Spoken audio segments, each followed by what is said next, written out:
Bismillahirrahmanirrahim. Assalamualaikum warahmatullahi wabarakatuh. Selamat pagi, siang, sore, ataupun selamat malam kepada mahasiswa yang mengambil mata kuliah Hukum Administrasi Perencanaan.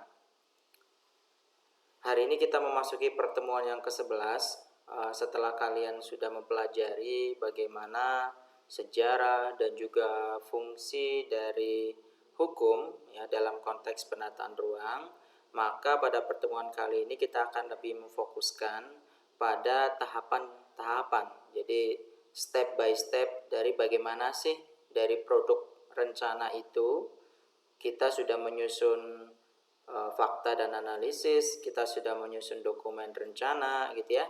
Setelah itu bagaimana membawa dokumen rencana ini ke dalam produk hukum yang nantinya menjadi landasan penegakan muatan-muatan yang ada di dalamnya gitu ya.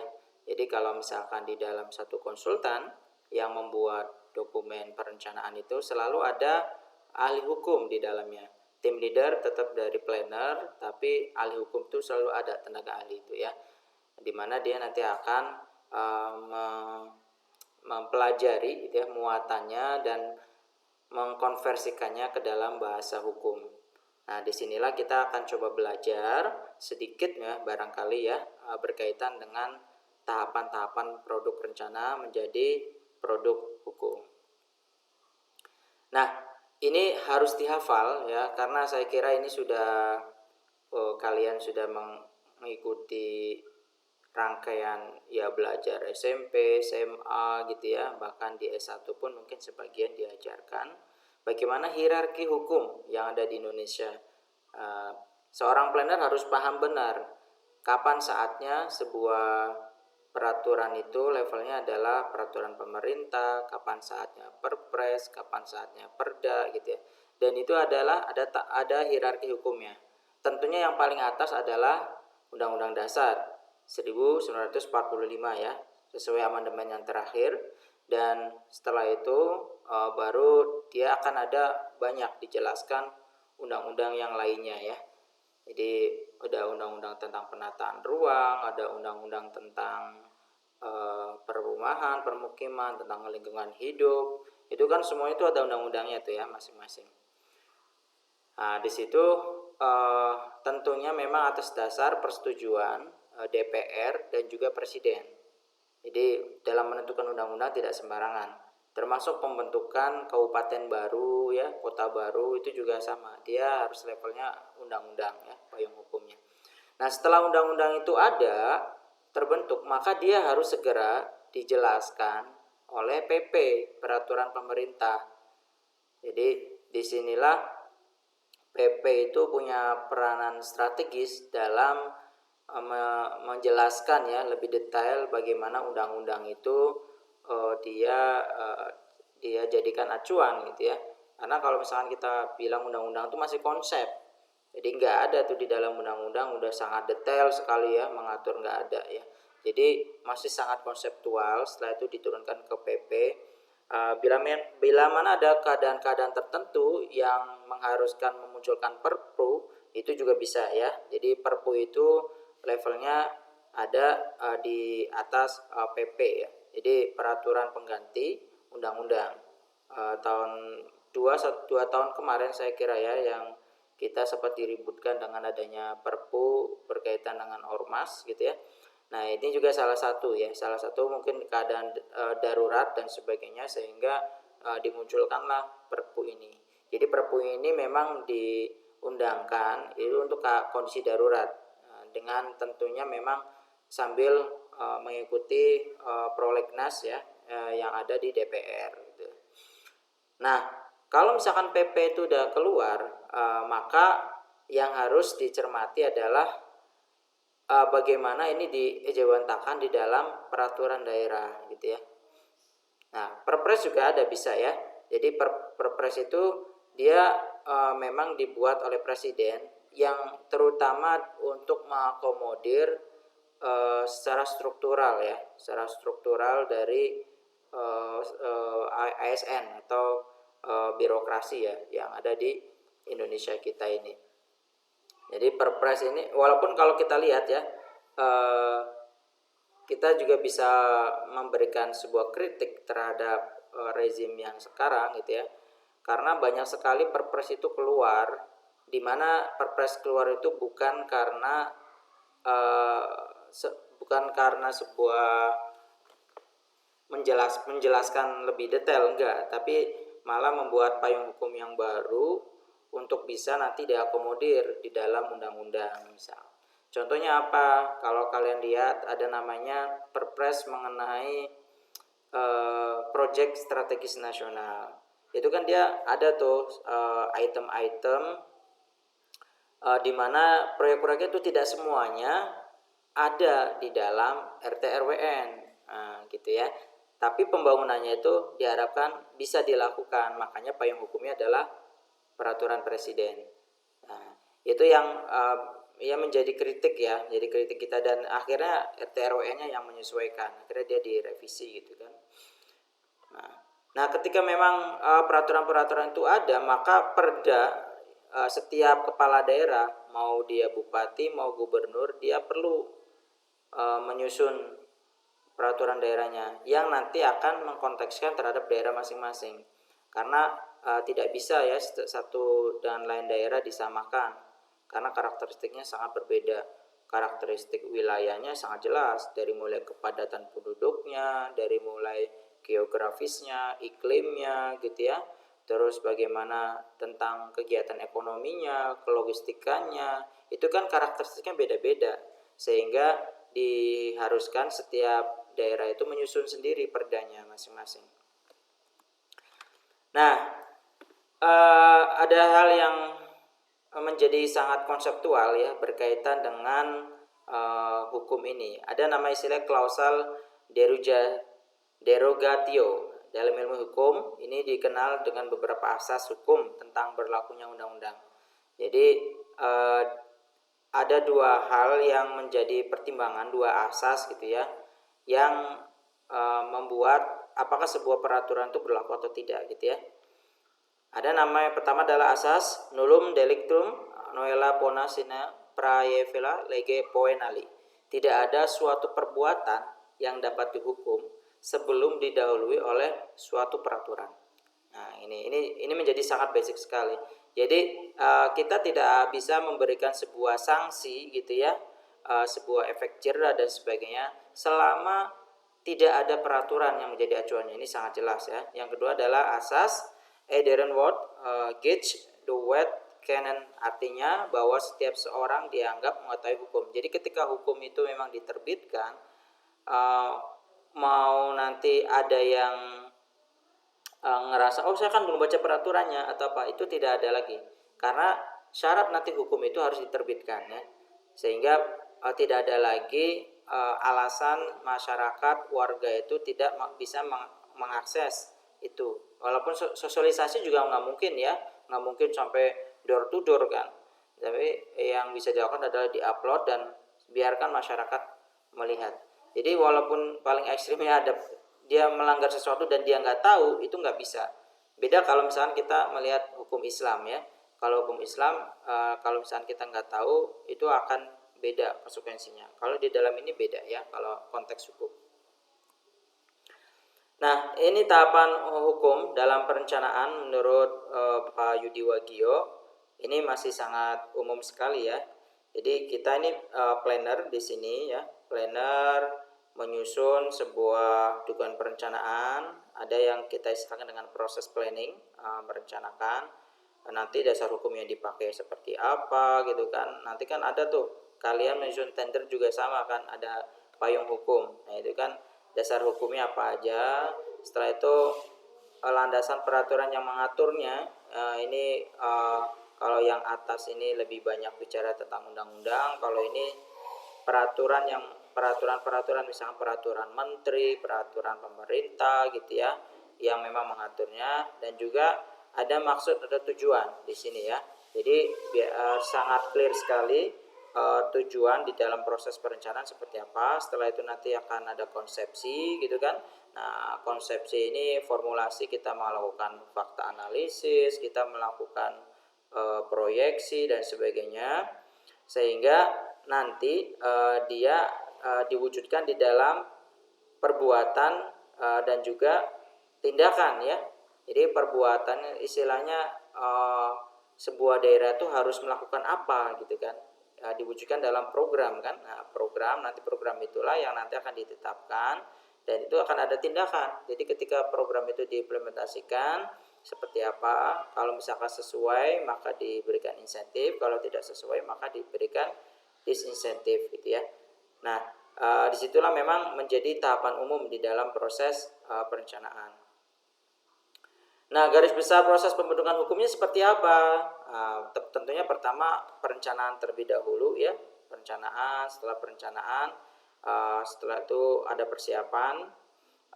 Setelah persiapan dilakukan, baru setelah itu teknik penyusunan, perumusan, pembahasan, pengesahan, pengundangan, dan penyebarluasan gitu ya. Jadi kurang lebih tahapan-tahapannya seperti ini nih kalau kita proses pembentukan hukumnya. Perumusan, nah setelah dirumuskan ini kan berarti sudah dalam bentuk ranperda ya. Ranperda itu nanti baru setelah itu masuk ke pembahasan ranperda. Setelah pembahasan ranperda oleh DPR atau DPRD, barulah masuk ke pengesahan, ketok palu. Ini baru mulai istilahnya disahkan. Nah, setelah itu di pengundangan dapat lembar negara gitu kan, lembaran undang-undangnya. Setelah itu disebarluaskan. Nah, seperti yang saya sampaikan bahwa kita perlu memahami ya dari setiap karakteristik peraturan, hierarki peraturan perundangan yang ada di Indonesia, terutama berkaitan dengan peraturan-peraturan yang lebih rinci. Itu ada beberapa konsekuensinya ya, berdasarkan aturan-aturan yang ada di Undang-Undang Peraturan Perundangan. Nah, pertama adalah PP. Kalau kita lihat PP, itu harusnya dia diselesaikan paling lambat 2 tahun terhitung sejak undang-undang diberlakukan. Jadi kalau misalkan ada nih undang-undang tentang Omnibus Law ya sekarang ya. Nah, berarti 2 tahun dari itu semua PP-nya harus sudah kelar. PP-nya apa aja? Banyak ya. Salah satunya PP nomor 12 tahun 2021 tentang perumahan dan permukiman. Gitu ya. Itu kan dia mengubah PP yang lama yang tahun 2016 ya. Kenapa setelah undang-undang Omnibus Law maka PP-nya dia ganti ya. Undang tentang penyelenggaraan penataan ruang pun sama, yang tahun 2010 sekarang diganti 2021 ya, nomor 21 tahun 2021 itu tentang penyelenggaraan penataan ruang. Jadi memang ketika undang-undang itu oke lah, misalkan Omnibus Law itu sudah terlanjur ya, udah disahkan dan itu mau tidak mau, suka tidak suka kita harus menerimanya. Nah, tinggal bagaimana kita mengawal PP-nya ya kan, mengawal peraturan pemerintahnya. Nanti saya akan sampaikan berkaitan dengan ada satu webinar yang menyampaikan tentang pengawalan ya PP peraturan pemerintah gitu kan terhadap konsekuensi dari undang-undang Omnibus Law ini. Nah, Perpres itu paling lambat 5 tahun terhitung sejak undang-undang diberlakukan. Jadi setelah undang-undang diberlakukan, setelah PP selesai baru Perpres. Setelah itu peraturan menteri itu paling lambat 3 tahun. Tapi peraturan menteri kira-kira lokasinya di mana di dalam hierarki perundangan ya? Kalau kita lihat di situ tidak ada ya. Karena peraturan menteri itu dia hanya sebagai penjelas saja. Kalau misalkan sebuah daerah dia tidak mematuhi apa yang menjadi standar format yang diberikan di peraturan menteri, maka itu tidak menjadi tuntutan hukum, tapi hanya menjadi sebuah permasalahan birokrasi aja gitu ya. Jadi entah apanya dipersulit gitu ya oleh pemerintah pusat. Nah, jadi itu urusannya dengan peraturan menteri. Nah, ini sampai terakhir bagaimana perda ya. Perda di sini disesuaikan paling lambat 3 tahun terhitung sejak undang-undang diberlakukan. Dan ini sebelum adanya undang-undang Omnibus Law ya. Kalau setelah undang-undang Omnibus Law ada beberapa penyesuaian. Kita lihat di sini di Undang-Undang Nomor 12 Tahun 2011 tentang pembentukan peraturan perundangan. Jadi kalau misalkan kita melihat gitu ya asas-asasnya di dalam peraturan itu, pertama adalah kejelasan. di dalam tujuan. Jadi tujuannya harus clear. Satu undang-undang itu, peraturan perundangan itu buat apa gitu ya, kegunaannya. Itu harus jelas sekali. Kelembagaan pejabat pembentuknya juga yang tepat ya. Kesesuaian antara jenis, hierarki dan materi muatan dapat dilaksanakan. Jadi tidak terlalu ngawang-ngawang ya. Kedaya gunaan dan kehasil gunaan, kejelasan rumusan dan juga asas keterbukaan. Kita coba lihat di sini ada proses pembentukan undang-undang ya. Pertama, RUU dapat berasal dari dua, bisa dari DPR sendiri atau bisa diusulkan oleh presiden. Ya, termasuk misalkan beberapa urusan-urusan tertentu itu juga boleh gitu ya. DPR itu istilahnya tanpa mengkonfirmasi ke presiden dia menyusun peraturan. Karena memang sistem demokrasi kita kan seperti itu ya. Yang kedua, RUU dari DPR diajukan oleh anggota DPR. Bisa juga komisi, bisa juga gabungan dari komisi atau alat kelengkapan DPR yang khusus menangani bidang legislasi atau Dewan Perwakilan Daerah. Nah, ini ingat ya, jadi ada Dewan Perwakilan Daerah di situ ya. Dewan Perwakilan Daerah juga bisa mengusulkan kalau misalkan mau mengajukan undang-undang. Contohnya apa? Contohnya undang-undang tentang hukum adat ya kalau tidak salah ya. Tentang hukum adat itu dari DPD itu ininya ya, pengusulannya. Dan RUU yang diajukan oleh presiden tentunya disiapkan oleh siapa? Ya oleh menteri-menterinya ya, menteri atau pimpinan lembaga pemerintah non kementerian sesuai dengan lingkup tugas dan tanggung jawabnya masing-masing. RUU tersebut kemudian disusun dalam program legislasi nasional atau kita sebut dengan prolegnas ya. Nah, jadi program legislasi nasional oleh siapa? Oleh legislasinya ya, badan legislasi DPR-nya. Dalam jangka waktu 5 tahun. Jadi DPR dia akan bikin tuh semacam apa aja poin-poin ya calon peraturan-peraturan yang mau diundang-undangkan gitu ya. Di list itu selama waktu 5 tahun. Sehingga nanti akan ketahuan ya jelas berapa kira-kira jumlah undang-undang yang perlu diketok palukan oleh DPR. Setiap RUU yang diajukan harus dilengkapi dengan pertama naskah akademis ya, itu sangat jelas wajib ada gitu ya, kecuali memang RUU berkaitan dengan APBN ya, itu biasanya memang tidak ada. RUU penetapan peraturan pemerintah pengganti Perpu itu juga naskah akademisnya dikecualikan gitu ya, serta RUU pencabutan undang-undang atau pencabutan Perpu. Pimpinan DPR memberitahukan adanya RUU dan membagikan RUU kepada seluruh anggota DPR. Jadi nanti udah masuk nih naskah akademisnya dan sebagainya, maka dia sebarluaskan kepada anggota DPR. DPR dalam rapat paripurna memutuskan RUU tersebut bisa berupa persetujuan, gitu kan? Bisa berupa persetujuan dengan perubahan atau bisa juga berupa penolakan. Nah, ini yang menarik ya, karena kalau kita lihat di rezim yang sekarang itu, karena memang yang ada di legislatif dan juga eksekutif itu didominasi oleh satu urusan tertentu, satu partai tertentu gitu ya, maka hampir semua tidak ada yang ditolak gitu ya untuk yang usulan undang-undang dari presiden. Walaupun ada sebagian anggota DPR yang walk out atau misalkan dia tidak setuju, karena kita menganut sistem voting di dalam memutuskan ya perkara yang ada di DPR, maka ini menjadi sebuah dilematis. Selanjutnya RUU ditindaklanjuti dengan 2 tingkat pembicaraan. Pembicaraan tingkat 1 dilakukan di dalam rapat komisi, jadi nanti akan dibahas ya di komisi berapa, 1, 2, 3, 4 tergantung dari temanya, tema dari peraturan perundangannya. Nanti ada rapat gabungan komisi, baru setelah itu rapat keseluruhan ya bisa jadi ya. Kegiatan dalam pembicaraan di tingkat 1 dilakukan dengan pengantar musyawarah, pembahasan daftar inventarisasi masalah dan juga pendapat mini fraksi. Jadi nanti ya akan lebih digenjot di dalam rapat komisinya tadi ya, mengklirkan masalahnya dan sebagainya. Nanti pembicaraan tingkat 2 itu baru rapat paripurnanya. Jadi keseluruhan anggota DPR gitu ya. Di situ nanti disampaikan progres-progresnya gitu, dari masing-masing komisi menyampaikan, dan nanti akan ada pengambilan suara ya, yang tentunya nanti apakah ini disetujui atau disetujui dengan perubahan atau memang ditolak. Kalau misalkan ternyata tidak tercapai kesepakatan melalui musyawarah mufakat, maka diambil dengan suara terbanyak. Ini yang tadi saya sampaikan ya.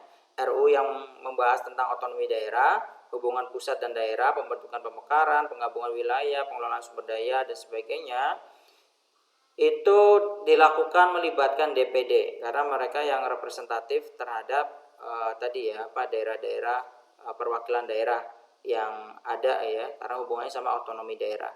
Tetapi hanya pada pembicaraan tingkat 1 aja. Tentunya nanti di rapat paripurna tetap hanya anggota DPR yang bisa memutuskan, yang punya suara. Dalam penyiapan dan pembahasan RUU, termasuk pembahasan RUU tentang APBN, masyarakat berhak memberikan masukan secara lisan atau tertulis kepada DPR. Jadi berhak gitu ya. Cuman masalahnya diladenin nggak gitu kan, direspon nggak. Tergantung dari tingkat impact-nya. Kalau kita bisa mengkolek beberapa atau mengorganize sebuah suara dengan jumlah cukup banyak, maka akan mungkin didengar gitu ya. RUU yang telah mendapat persetujuan bersama DPR dan Presiden diserahkan kepada Presiden untuk dibubuhkan tanda tangan, ditambah kalimat pengesahan serta diundangkan dalam lembaran negara Republik Indonesia. Bagaimana untuk Perpu gitu ya? Nah, kalau Perpu, pertama pemerintah mengajukan Perpu kepada DPR. Ini sangat jelas sekali gitu ya. DPR hanya memberikan persetujuan atau ketidaksetujuan. Jadi tidak ada perubahan ya. Jika Perpu ditolak DPR, maka Perpu tidak berlaku dan Presiden mengajukan RUU tentang pencabutan Perpu tersebut, yang juga bisa mengatur segala akibat dari penolakan tersebut gitu ya. Proses pembentukan PP sekarang ya. Jadi kalau misalkan PP itu simple sebenarnya. Pertama adalah tentunya nanti akan ada pemakarsa membentuk semacam panitia gitu ya, terutama panitia antar kementerian. Kenapa antar kementerian? Karena PP yang diatur, peraturan pemerintah. Skalanya adalah lintas kementerian gitu ya. Pengharmonisasian, pembulatan dan juga pemantapan konsepsi rancangan PP dikoordinasikan oleh menteri yang menyelenggarakan urusan pemerintahan di bidang hukum. Jadi nanti ada di bagian hukum ya, khusus untuk mengesahkan peraturan pemerintah ini. Sekarang Perpres ya. Nah, kalau Perpres ini rancangan presiden tentunya diprakarsai oleh bisa kementerian atau non kementerian. Pengharmonisasian, pembulatan, pemantapan konsepsi rancangan peraturan presiden dikoordinasikan oleh menteri yang menyelenggarakan urusan. Ini sama ya untuk Perpres. Nah, kita coba masuk ke yang lebih detail. Bagaimana berkaitan dengan proses hukum untuk dokumen RDTR dan juga PZ ya, yang ada di Indonesia ini. Oke, kita lihat kalau masih kita lihat Permen ATR yang lama. Kenapa yang lama walaupun 2018, tapi ketika ada PP yang baru tentang penataan ruang, maka dia akan mengubah pasti peraturan Menteri ATR. Pasti sekarang sedang digodok dan akan diterbitkan lagi peraturan menteri untuk tahun 2021. Nah, kalau misalnya kita melihat di Permen ATR ini yang lama gitu ya, prosedur penyusunan RDTR itu ada 3. Pertama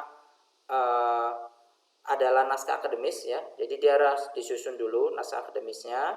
Setelah naskah akademis sudah selesai, maka dia akan naik di dalam penyusunan rancangan perdanya, ranperda tentang RDTR dan juga PZ. Nah, setelah itu akan ada pembahasan rancangan ranperda itu di dalam DPRD masing-masing gitu ya. Kita lihat di sini. Pertama adalah penyusunan RDTR PZ. Setelah disusun berarti nanti akan keluar naskah akademis ya. Naskah akademis nanti akan ditulis ranperdanya seperti apa. Setelah itu penyelenggaraan konsultasi publik. Nah, ini istilahnya bagaimana poin-poin yang ada di ranperda itu di FGD kan, ada konsultasi publiknya. Setelah itu pembahasan di DPRD dan juga setelah itu ditetapkan ya. Jadi ini masih pakai yang versi lama ya, bukan pakai peraturan kepala daerah. Nah, hasil pelaksanaan penyusunan dan pembahasan perda, itu tentunya ini ada nih beberapa naskah akademis, harus ada naskah perda, harus ada, dan juga berita acara ya, berita acara. Nanti naskah perda yang nomor 2 ini tentunya terdiri atas 2, naskahnya sendiri tentang perda, yang kedua adalah lampiran ya, karena lampiran ini tidak terlepas ya dari peraturan ini. Nah, ini proses finalisasi RDTR dan PZ berdasarkan prosesnya. Jadi prosesnya ada reguler dalam percepatan OSS ya. Kalau kita lihat OSS ini kan cukup strategis ya. Jadi di sisi yang lain mungkin kelihatan kok seolah-olah seolah-olah kita itu sangat pro terhadap investor gitu ya, bisa jadi investor asing dan sebagainya. Tapi di sisi lain ini akan bisa menekan cepat gitu ya pembangunan yang ada di Indonesia, karena ternyata banyak gitu pembangunan yang sudah direncanakan tapi uangnya nggak ada gitu ya, sumber daya modal, sumber daya manusianya belum cukup. Nah, ini kalau kita lihat gitu ya, bagaimana di sini ada RDTR reguler, ada RDTR percepatan. Nah, ini. Jadi ini terjadi di tahun 2019 ya, kalau tidak salah. Jadi itu saatnya ada yang percepatan. Percepatan itu berarti dia didanai oleh Kementerian ATR untuk penyusunan RDTR-nya. Kalau misalkan reguler itu di masing-masing daerah atas dasar usulan daerah gitu ya. Jadi kurang lebih ini dari mulai persiapan, pengumpulan, penyusunan perda sampai ada persub ya, persetujuan substansi dari menteri, itu berapa bulan itu ya.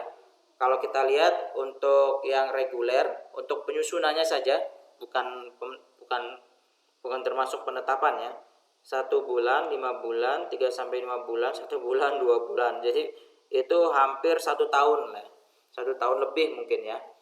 Jadi hanya untuk nyusun aja tuh, nyusun naskah akademis sampai ada perda. Setelah itu ditetapkan di dalam perda RDTR, itu waktunya sangat tidak bisa ditentukan ya, sangat tergantung dari bagaimana prioritas yang ada di setiap daerah.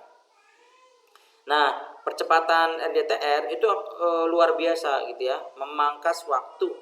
Jadi yang awalnya 1 tahun gitu ya sampai keluar persub, ini mah hanya 4 bulan ya, hanya 4 bulan, itu bisa 5 bulan lah sampai proses penetapan gitu ya, itu sudah harus keluar persubnya. Jadi disusunnya cepat sekali, 4 bulan. Di sini makanya plannernya harus standby di lokasi gitu ya, benar-benar pure konsultan, dan itu harus tepat gitu ya, waktunya juga rigid sekali, sehingga ini menjadi concern di dalam proses penginputan di dalam OSS ini gitu ya.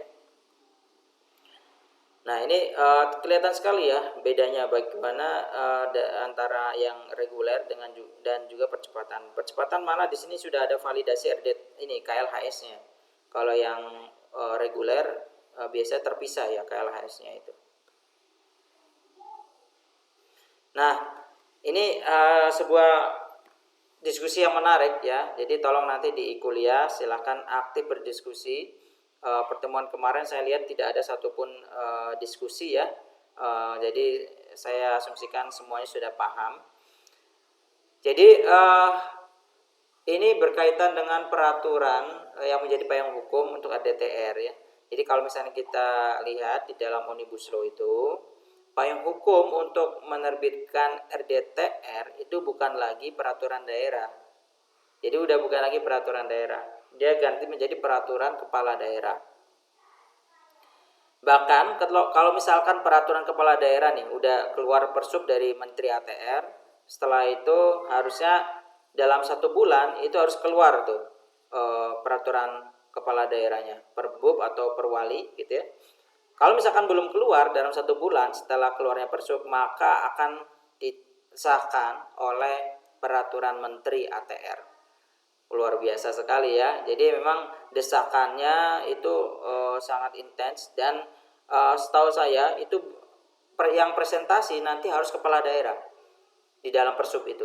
Jadi nggak boleh uh, misalkan kepala Bapedanya atau misalkan kepala dinas penataan ruangnya, nggak boleh.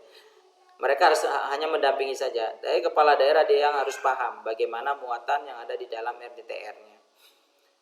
Nah, kenapa ini menjadi sangat dipaksa oleh pemerintah pusat gitu ya, melalui Kementerian ATR, karena ada aspek kejelasan ITBX ya. Jadi istilahnya yang ngantri yang mau invest itu banyak, tapi belum ada gitu ya di input di dalam ITBX gitu ya. Sedangkan ITBX itu harus sudah di input ketika dapat persetujuan dari kepala daerah gitu ya. Makanya ini menjadi sebuah hal yang menarik. Dan kan sekarang udah tidak ada lagi tuh yang namanya perizinan. Perizinan itu dia ganti menjadi konfirmasi kesesuaian penataan ruang atau KKPR. Jadi kalau sekarang nggak ada cerita gitu ya dipersulit perizinannya oleh bupati atau wali kota, nggak ada, semuanya lewat OSS. Di dinas penanaman modal satu pintu setiap daerah itu udah dikoneksikan terhadap OSS semuanya, sehingga memang memperkecil suap, pungli gitu ya, korupsi itu memang makin memperkecil untuk urusan perizinan ini. Dan ini yang menjadi menarik, kira-kira apa implikasinya ketika memang peraturan daerah ini dia ubah ya, bukan lagi menggunakan perda dibahas dengan DPRD, tapi cukup dengan peraturan kepala daerah gitu ya. Dan implikasinya seperti apa, terutama dalam kualitas penataan ruang ya. Hasil dari produk penataan ruang itu kira-kira apa. Nah, itu menjadi bahan diskusi kita, dan saya sangat merekomendasikan untuk setiap mahasiswa mempelajari PP nomor 21 tahun 2021 tentang penyelenggaraan penataan ruang. Nah, karena ini menjadi sebuah hal yang baru ya. Jadi kalau misalkan kayak pengendalian aja, pengendalian bukan lagi 4 ya. Ya kalau 4 kan kalian udah tahu ada PZ, ada perizinan, insentif, disinsentif, dan juga ada sanksi. Sekarang bukan 4 lagi ya. Nah, lebih menariknya silakan dipelajari lebih lanjut. Demikian barangkali pengantar video pada hari ini untuk kuliah HP. Selamat berdiskusi, selamat menjalankan puasa di bulan Ramadan ini. Assalamualaikum warahmatullahi wabarakatuh.